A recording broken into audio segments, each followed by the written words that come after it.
Well, staff in Montgomery County Public Schools in Maryland, outside Washington, D.C., are now prohibited from disclosing students' gender identity to their parents if the school thinks that the parents would be unsupportive of a gender transition if that's where they're going.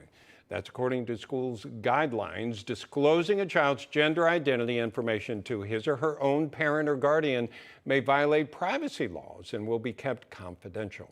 Here to discuss, and with more on this, co-founder of Moms for Liberty, Tina Descovich. Tina, I'm a parent. My kids just graduated from high school. The idea that that kind of information or they're pursuing a gender transition would be kept from me, my head would explode if I found that out. Yeah, it's happening all across America. If they were trying to, by the way, I want to make this clear. If I found out they were keeping information from me. Of course, parents love their children. You know, most parents in the United States love and care for their children and will help and support them in every way possible. What you just referenced in Maryland is happening all across the country. It was happening here the last 2 years in Florida. Luckily, we passed and the governor signed the Parental Rights and Education bill just a couple months ago. And so families will be protected here in Florida, but it is definitely happening all across the country. We have lawsuits, parents that are lodging lawsuits now against school districts because their daughters, their middle school daughter here in Florida, January Littlejohn's middle school daughter, had a private closed door meeting with the school where she chose which locker room she was going to change in, which restroom she was going to use, and where she was going to spend the night in overnight field trips with the sex she was going to sleep with. And parents were not only notified, the policies are written in districts now to not tell parents, so to deceive them. My goodness. Now, you're part of a group called Moms for Liberty, and that account, from what I understand, was locked out of Twitter after speaking out against California's gender-affirming health care bill, accusing them of endangering children by facilitating out-of-state tourism for youth gender transition treatments, posting this tweet. Gender dysphoria is a mental health disorder that is being normalized by predators across the USA. California kids are at extreme risk from predatory adults. Now they want to liberate. Children all over the country. Does a double mastectomy on a preteen sound like progress? So Twitter locked out the account. I guess no free speech allowed there. Tell me your thoughts on this when this happened. So Twitter is attacking truth. We have a real problem in our country that truth is considered hate speech. If someone's feelings get hurt these days, it's considered hate speech. And Twitter is a place where people exchange ideas, where they should value free speech. It's kind of like the modern community square.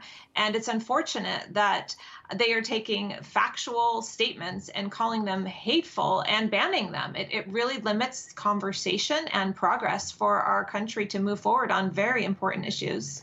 Yeah, and I don't know how you feel, but like the whole issue of being a trans or pursuing that direction, I think that's up to individuals. And at a certain age, they can pursue whatever they want. When they're under 18, when you're still living with your parents, when they're, this is a discussion in the family. And it should not be a political football, which is how it's being used. This is a very personal thing. And that's what I find as a parent so offensive, is that's a discussion for the family. The school doesn't own a child, neither does the parent, but I mean, that's not their business.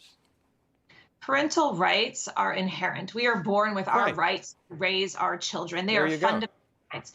And Moms for Liberty, our mission statement is to help parents, to empower them to defend their parental rights at all levels of government. That is our goal and mission. You know, these nuanced issues that we get involved in have to do with parental rights. What California is doing, not only are they affirming children and supplying them with gender blocking or with hormone blocking medications and offering basically mutilations of these children's bodies, you know, double vasectomies and things of that nature. What this bill does, which is really, really unsettling, is it takes state law. So it's allowing states that don't allow this on children, it's allowing those children to go to California to have these things happen. And they also have policies in place in districts there where they are giving these medications to children without parental permission. So they are driving a wedge between parents and children. And that's where our organization comes in. We think that parents have the fundamental right to direct the upbringing, the education, and the medical care of their children. Yes, Moms for Liberty. Tina Descovich, thank you so much.